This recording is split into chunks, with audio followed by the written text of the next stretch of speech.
ఇదే మీకు ఒక మహమ్మద్ ప్రవక్తకి పవిత్ర రంజాన్ మాసంలో మహమ్మద్ ప్రవక్తకి మీరు ఒక మాటని దూషించగలరా?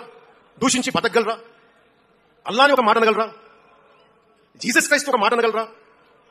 మేరీ మాతని ఒక మాట అనగలరా? కానీ పార్వతీదేవిని తిడతారు, లక్ష్మీ మాతని తిడతారు.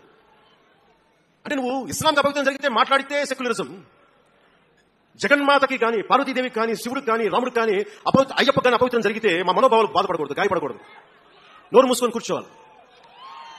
ఆ జనరేషన్ పోయిందిరా బాబు, ఆ జనరేషన్ పోయింది. ఒక తప్పుని తప్పుగానే చెప్తాం. ఒక హిందువు ఒక ముస్లిం పట్ల తప్పు చేస్తే తప్పనే చెప్తాం.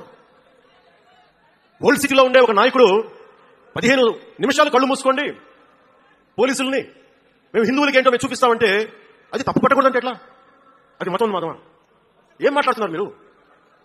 బతుకమ్మ బతుకమ్మ బతుకమ్మ అని చెప్పి బతుకమ్మ పాటని మీరు వెటకారం చేసి ఓల్డ్ సిటీ నాయకుడు మాట్లాడితే దాన్ని డిఫెండ్ చేసుకోవడం హిందూ అహంకారం అంటే నేను ఏం చెప్పండి? నేను అంటే అల్లాహకు ఒక న్యాయం, మహమ్మద్కి ఒక న్యాయం, అమ్మవారికి ఇంకో న్యాయమా? అలా కుదరదు బాబు.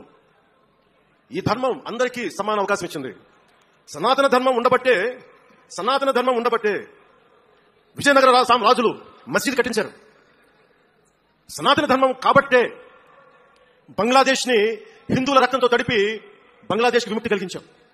ఈ చరిత్ర తెలుసుకుంటే కదా